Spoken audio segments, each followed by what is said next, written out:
Well, hello, everyone. It's great to have you back here. We're on week 10 as we journey through the book, The Ruthless Elimination of Hurry by John Mark Comer. It's a great book. I hope you're reading along with us. If you are, we're in the chapter Silence and Solitude.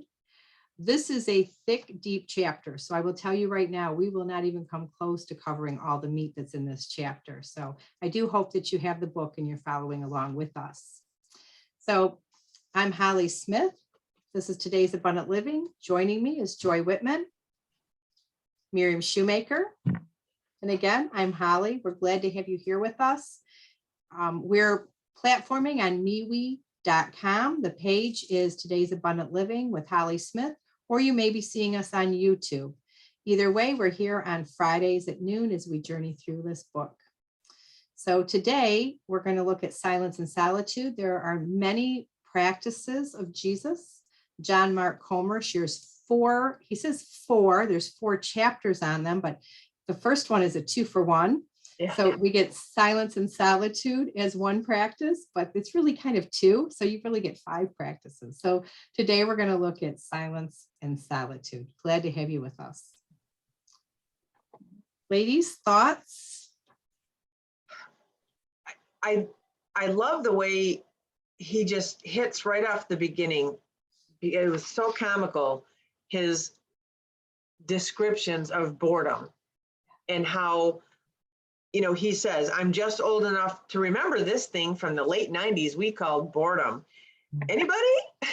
And I know probably 99% of the people that are probably either watching this or reading the book are obviously old enough to remember that and kind of giggle like I did, at the time, because just some of his examples, waiting in line at the coffee shop, 5 people ahead of you, and you just have to stand there.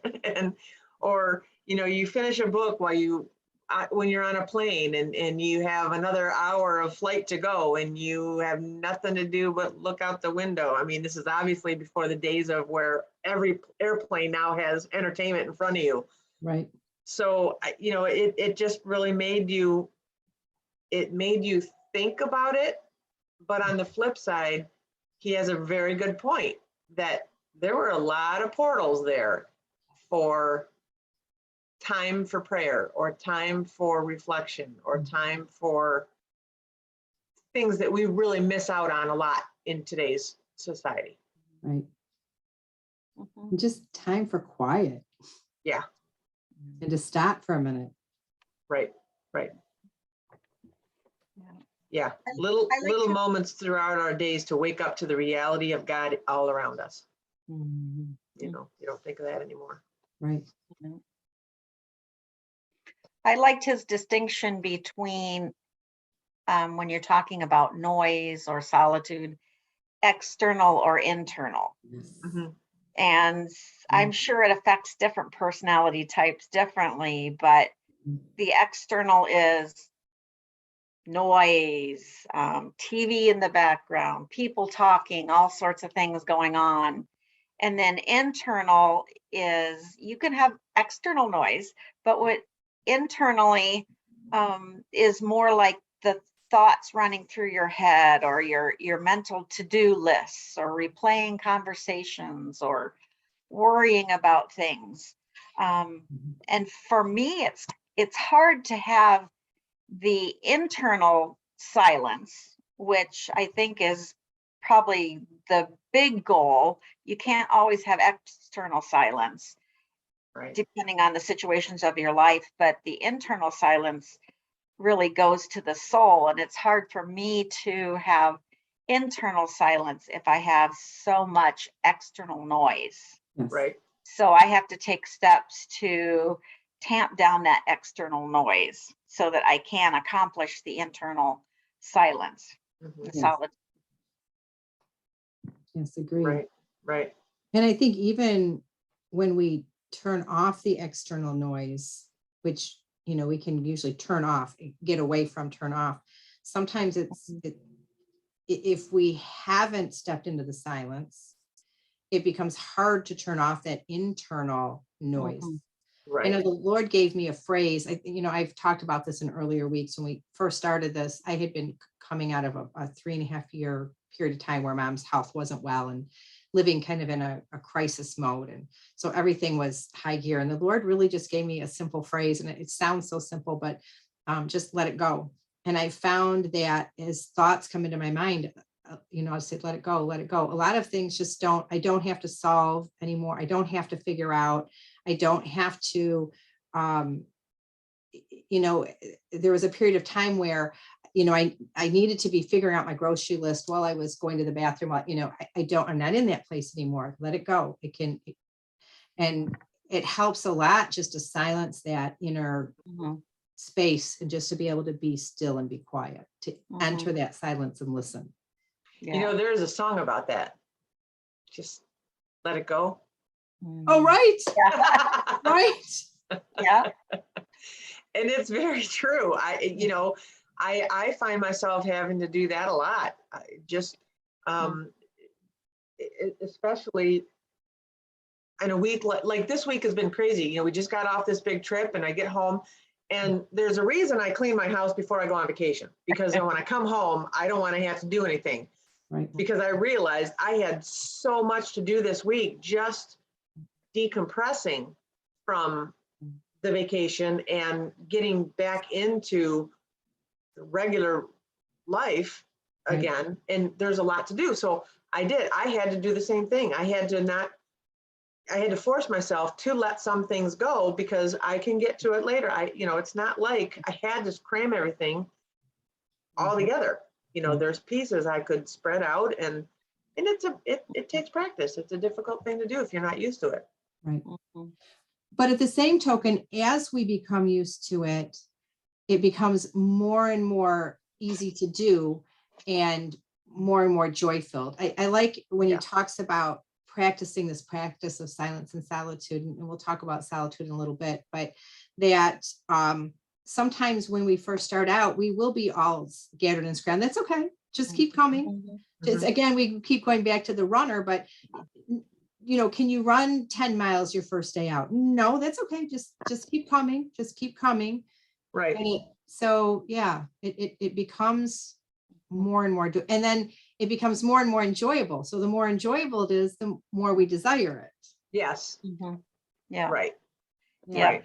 We've had lots of years of living the other way. And so it's going to take time to change. Habits take time to change. Right. Yeah. Yeah. Right. Absolutely. I like how he describes, Jesus, and he talks about, notice the first thing Jesus did after his baptism was head straight into the desert. So Jesus, right at the beginning of his ministry, he gets baptized, goes right into the desert. And it says desert here doesn't necessarily mean sand and heat. The Greek word is eremos. I don't speak Greek. I don't know if I'm pronouncing that right. Eremos, for those of you who speak Greek. And it was a wide array of meanings. It can be translated desert, deserted place, desolate place, solitary place, lonely place, quiet place. He says his personal favorite, wilderness. There are stories, lots of them in all four gospels, about Jesus' relationship to the eremos. And he talks about it not being, it wasn't a one-time thing. I mean, he went for a long period of time to begin his ministry. And it took that time to have the strength in him to face Satan. And then he did it continually. I love it. He talks about it, shows the very next day. So he just spent all this time, and the very next day he goes again into the quiet place regularly. Right. Jesus. And he says, well, if Jesus needed the quiet place, do you think maybe we do? Right. Again, it goes back to the practices of his or following his lifestyle. Yes. Yes. And we constantly hear that. Jesus got up early to go alone and pray. Jesus got, constantly we hear that. He goes, and he talks about there's different, there's that quiet every morning. Then there's that period of time where we take maybe a longer, he talks about Sabbath, which we'll talk about next week. Sabbath, which is a once a week time of going, into the quiet place. And then he talks about retreats, taking times throughout the year where it's a longer period of time. These are so necessary. Yeah. And I do like that he does point out, because too many people use the word desert as a literal desert. Mm. But, you know, once you understand the translation of the intended, the word, the way it was intended was very good. Right. Mm. Right. I have, and I didn't think to have my Bible here in front of me. Let me see if I can roll back here and grab one really quick. I have a favorite verse, and I always like to say, you know, we don't, not to despise the time of the wilderness. It's, we have a tendency to think of that as desert, or, you know, that barren place that we don't want to be. It's an undesirable thing, but you can see in Jesus' life, it was desirable. And Yeah. I love the verse from Hosea 2:14 and 15, kind of an obscure verse, but I love it. And I had taken it and looked up all the words in the Hebrew and really blew it out and expanded it to see what it said. And I don't have my journal in front of me, but I can from memory kind of do it. And so it would read something like this. Therefore, behold, I will allure her. I will call her out and bring her into the wilderness, into the barren place, the place of quietness, where I will speak tenderly and comfortingly into her heart. And I will give her her vineyards of fruitfulness. From hence, and the valley of Achor, which is the valley of trouble, will be her great door of hope. And she will sing there as in the days of her youth, when she first came to me. She will come back to her first love. That's what the desert is about. Yeah, that's good. Yeah. Yeah, that's a very good depiction of that word, of the meaning of the word desert. Right. Yeah. And we get desert times in our life that are trials. We tend to call trials deserts. And I found for myself personally, and from a lot of Christians, that those are some of their closest times with the Lord.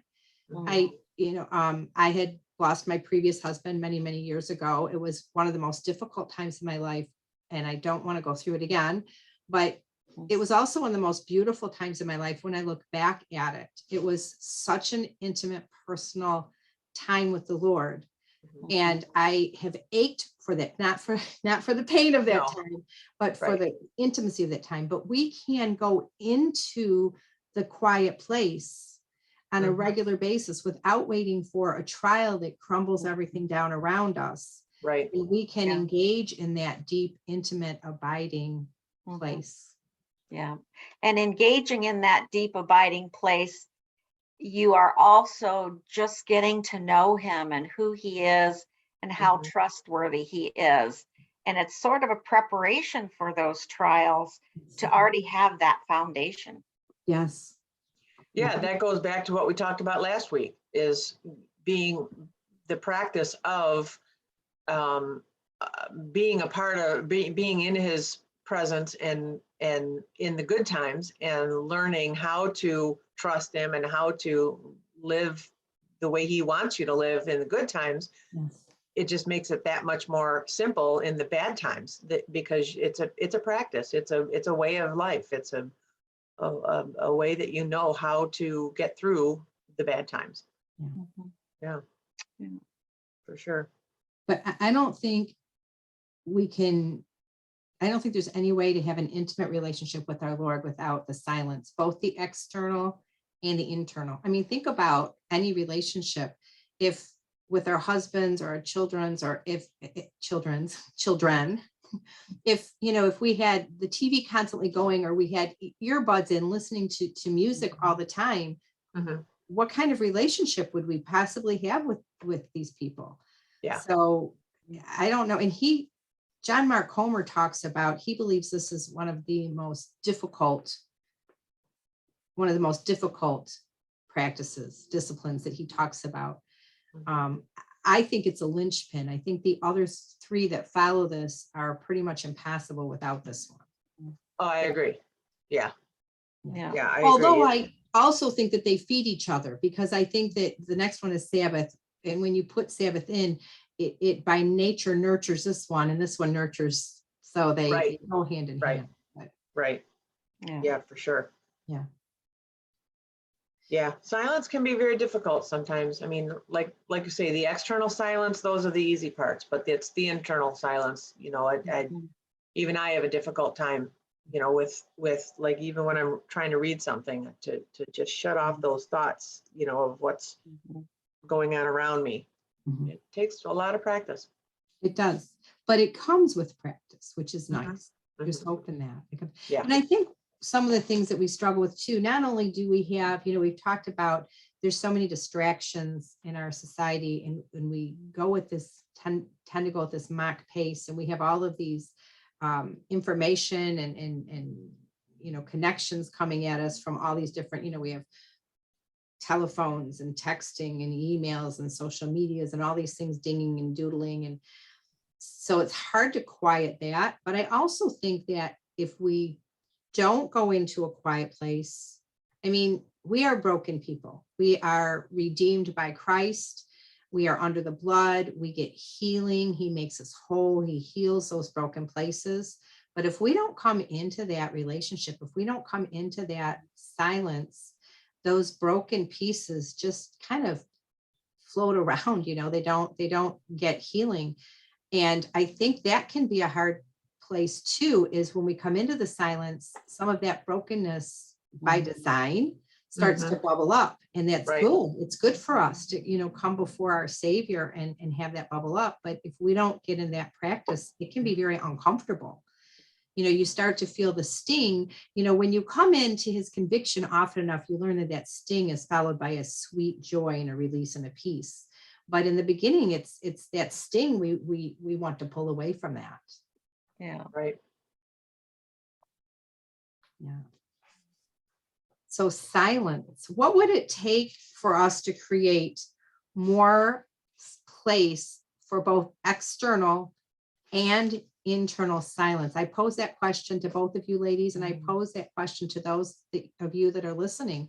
Post in the comment section and share with us, what would it take to create more external and more internal silence? I think a key for me is first get it on the calendar, Mhm. because if I don't, it's not going to happen. And then I can go from there. That's like the biggest battle. True. Right. But you're so unspontaneous. Well, actually, I am truly unspontaneous. Yes, you're right. But I really think that schedule allows room for more spontaneity. I agree with that. Yeah, I absolutely, because, you can't, to me, being as organized of a person as I am, I cannot imagine living my life with no structure of time at all. I mean, that just would drive me nuts. And yeah, you're right. Getting it on the schedule and making a specific time of the day. He even talks about that. If it's not done, and Miriam, I think you're the one that mentioned it. If it's not done in the morning, it just doesn't get done. Yeah. Yeah. And that time before, I personally have my phone set to do not disturb from 9 p.m. till 9 a.m. Yeah, I do too, actually. Yep. And you can whitelist. Like, honestly, when my mom was ill, my phone was whitelisted so she could get through at 2 a.m. if she needed to. But so that time in the morning is my quiet, undisturbed time. If that phone can doodle and ding, it's going to be a problem. So I don't go into my office generally. I don't go into my office because I'm still, Jim and I are still both working in offices at home. So don't go into my office usually in the morning. I don't open up the computer. I don't start looking at anything on the computer, and my phone is on do not disturb. So, and I get up early, and I have occasionally had the occasional, it's very infrequently, but I'll have the occasional person who finds out how early I get up, and they think that would be a great, oh, I know you're not working yet. You're available. No, my phone is on do not disturb. I'm hanging out with God. Yeah. Right. Me and Jesus. Yeah, that's definitely a good way to do it, with shutting off ringers and I'm always turning mine on and off for different purposes and different reasons. And that's the thing we can do. He talks about, he's not anti-technology. It's just, I think Miriam has said, are we using it or is it using us? Who's running who? So, very convenient. It's very convenient to have all the things that are available on a smartphone, but it can be shut off, and people have a tendency to, expect that, well, you didn't answer your phone. No, Yeah. you didn't. Yeah, Right. it should be used as an aid to help us, but not something that slowly by bit controls us. Right, Runs our life. Yeah. right, exactly. He says in the book, the friend of silence draws near to God. Yeah. Well, and that's, so many people, I don't want to use the word complain, but are concerned over the fact that, how do I hear from God? How do I hear from God? Well, you're not going to without silence. Correct. It's not like he's standing right in front of you physically and saying, like what we're interacting. You have to have that silence. Right. Otherwise, you're not going to hear. Right. And it's just like we said before, if we are filling our ears with everything else, we're not going to hear that still quiet voice. If I'm hanging out with the two of you, even right now, if I had earbuds in and I was listening to a podcast, I would not hear you. Yeah. I could be in the room with you. I mean, and I've been with people. I think people are becoming more aware of this now. I see more people when they're in a social setting, setting their phones down purposefully. Yeah. But earlier on, I think even more than now, but even still now, sometimes you can be in the room with somebody and they think they're with you, but they're not with you. They're answering 6 different things. They're answering their text messages. They're watching a podcast. They're doing, social media, and they're looking, and they feel like they hung out with you, and their body may have been present, but Right. Yeah. You don't feel like they hung out with you. and they didn't really. I mean, Right. there's no way to get to any kind of depth of relationship like that. And No. same with the Lord. Yeah. And even like, I love, you've heard me talk about, I love the app Lectio 365. It's a prayer app. I love it. I love worship music. I mean, I just love all of those things. I think they're wonderful. I love to just sometimes at the open of Sabbath, just back when Jim in the spring, he was in Florida. So I did Sabbath by myself, and it was probably 2.5 hours. I was stunned when I looked at the clock. I had started listening to worship music, and it just, went on and on. I love that. But there's also, that's not silence either. That's not silence. No, it's good material, but it's not silence. It's still things you need, but that's not what you need all your time to be. Right. Yeah. Right. I love it. There's a book that I love to go through periodically called Listening Prayer by Seth Barnes. And, at first I bought it. I'm thinking, okay, here's a how to hear God. He's going to list bit by bit by bit, principle by principle, and I'm going to automatically know how to hear God at the end when I'm done with the book. But no, it's a daily devotional where he discusses a principle, and there's some scripture, and then there's time where you are to be silent before God. You are to read the scripture and just sit there and ask him, okay, God, what do you have to say to me through this passage? What else do you have to say to me today? And it's spending time just listening, being quiet, practicing being present with him. Yeah. And, you keep doing that day after day. It's the spending time with him. Bit by bit, you're going to start hearing more and more from him because you're taking the time to stop and listen and practice it. Right. This is where I can put in a shameless plug for journaling. I know everybody's not a journaler. And I think people get the idea. It's a journal with the Lord. I have my book. I don't have one in here to show you, but I like the spirals that are about this big. I can fit in my lap, and I take the one side of the spiral, and that's my Rhema journal. And I turn it over and upside down the other way. So you're beginning, and that's my prayer journal. So I write down the things I'm praying for so I can remember them and keep them in front of me. And then the other part is when the Lord speaks to me. And I love to keep that because I think some people think you have to write it in every day. I might write page and page and page and page in a day or two, and then nothing, for a while. And it doesn't mean I haven't spent time with the Lord, but when he speaks to me, I have had the Lord in those quiet moments where I love the word and I love to read it and study it and get deep into it. But there's times where he'll just give a verse And he may speak volumes through that. And I love to capture what the Lord, has put in my heart, what he's speaking to me. And I've gone back. I love to take, when I do retreat, I like to take those prayer journals with me when I retreat and go back through. And it's amazing to me to watch what the Lord will do, what he'll call us to, things that sometimes take years to see come to fruition, that he speaks into us in those quiet moments when we just, Yeah. I like to do kind of a variation of that, in that when I'm writing out my thoughts, I'll write them in blue or black.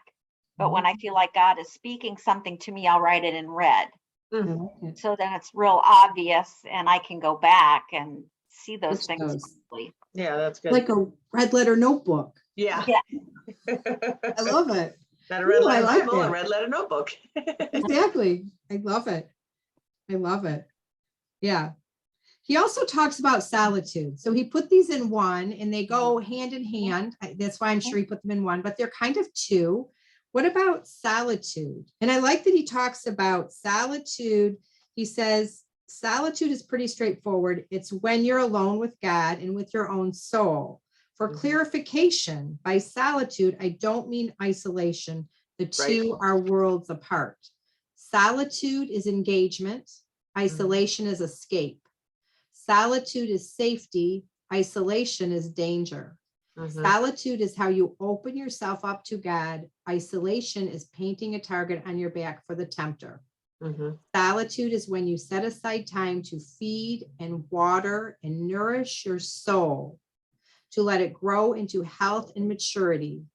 Isolation is what you crave when you neglect the former. Yeah, no, that's, I got a big bit out of this. I mean, I always kind of knew the difference between solitude and isolation, but he really does spell it out well and really give you a better word picture of between the two, and helps you to understand, just because you're in solitude doesn't mean you're isolating yourself. Yeah. And just the opposite, it fuels us to be able to engage well with people, to engage in love and engage without hurry. It's just the opposite. Right. And that, what he mentions here, if you don't set aside to be a time alone with God, your relationship will wither on the vine. Yeah. And that's really what solitude is. It's just your alone time. It's not isolating yourself off from the world. It's just a small bit of time for the day that you take aside and put aside, to have that, it's like in a marriage, you're not, just because you take some time to go and do things, just the two of you, doesn't mean you're eliminating everybody else in the world. Right. It's just time away. Right. Yep. Right, exactly. I mean, I think one of the healthiest things you see in a family, in a marriage that has children, is there should be wonderful family time that includes the children. They're a joy, they're a privilege from the Lord, they're a gift from the Lord. But I think it's also important that the couple set time aside without the children to have couple time. Those are all super important. And same with our relationship with the Lord. We spend that deep time in solitude with him, which fuels us to be able to be in relationship and be his light and salt. Right. Yeah. John Mark says, solitude is setting aside time to feed and nourish your soul, to fulfill yourself inwardly in God, scheduling time and creating an environment for attention on and connection to God. So it's purposeful. Yes. Purposeful. I love that. Right.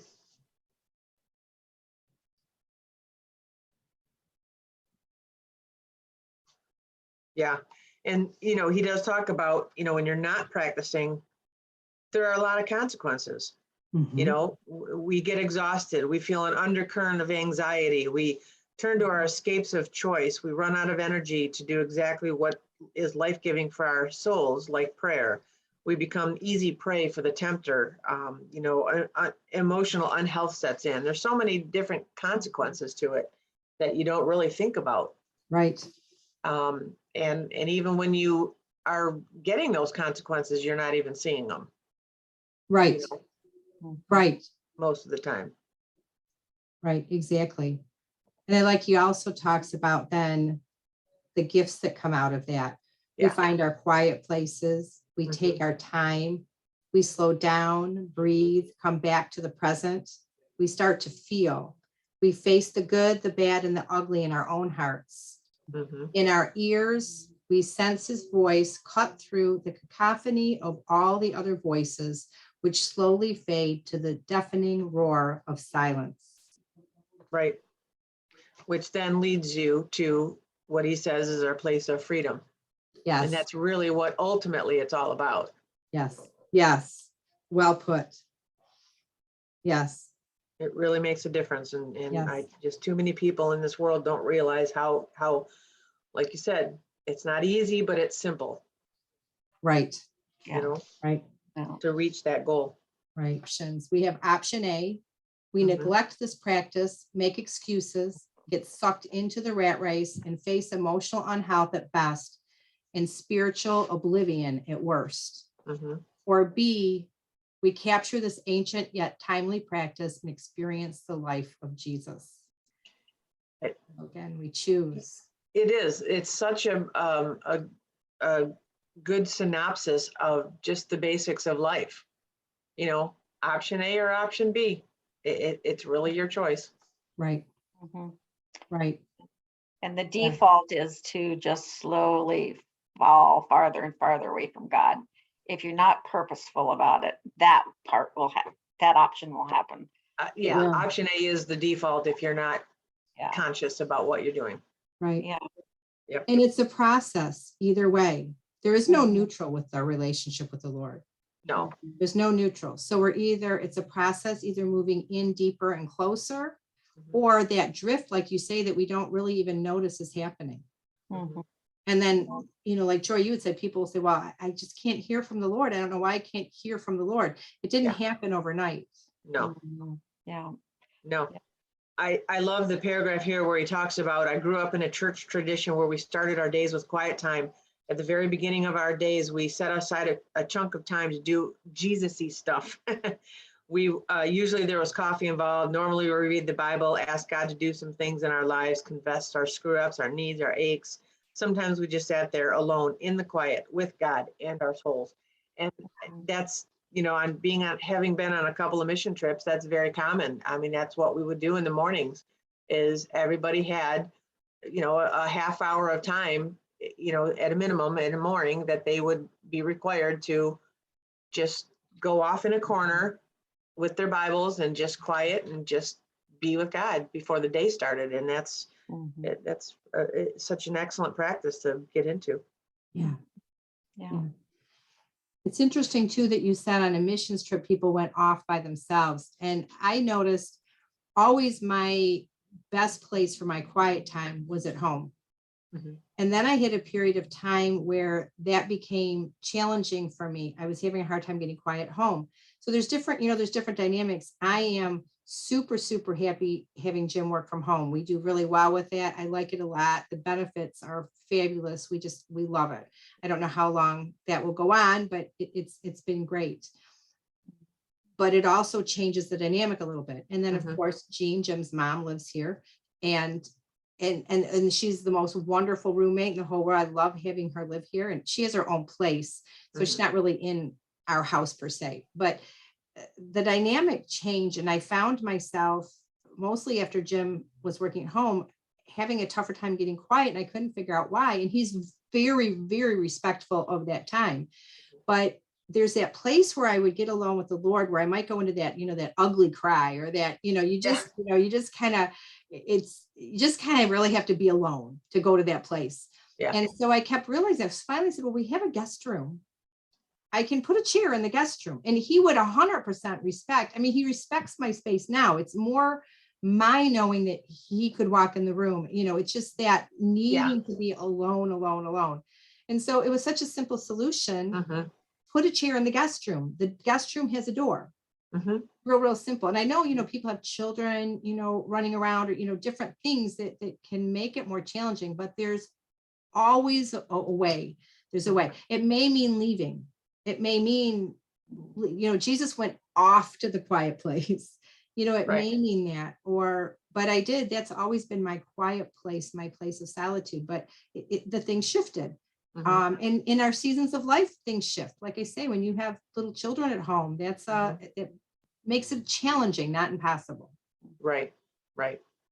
Well, and there's even, I forget the name of the movie, but where it was actually a closet that she renovated War room. and made the war room, right? That she specifically renovated a closet for that purpose. Right. And, Right. There's always a way somewhere. Right. Yeah. Absolutely. So when I say Jim's mom, I should give full disclosure. Jim's mom is also Joy's mom. Right. So yeah, silence and solitude. So he says, here's to tomorrow morning, 6 o'clock, coffee, Yeah. get in that quiet place and spend the time with the Lord. And sometimes it does take learning to get up earlier. Yeah. I grew up in a household that didn't really get moving until afternoon. And it wasn't until I was an adult on my own that I really came to appreciate mornings and sunrise. And so I naturally defaulted to being more of a morning person. But then when I wanted to carve out more time to be with the Lord, I gradually got up early and early. I won't tell you how early I get up now, but I gradually started getting up earlier and earlier. And I cherish that time in the morning when the world's still quiet. Mhm. Mhm. Yeah, there is something about the mornings for sure. Yeah. Yeah. Well, do we have anything else on this topic of silence and solitude? No, I No. think that was a pretty good coverage of it. Yeah. So we invite all of you to make a purposeful decision. Take your time, make a decision, get it in the calendar. I'd love to have you share in the comment section. When will you be having your time of silence and solitude?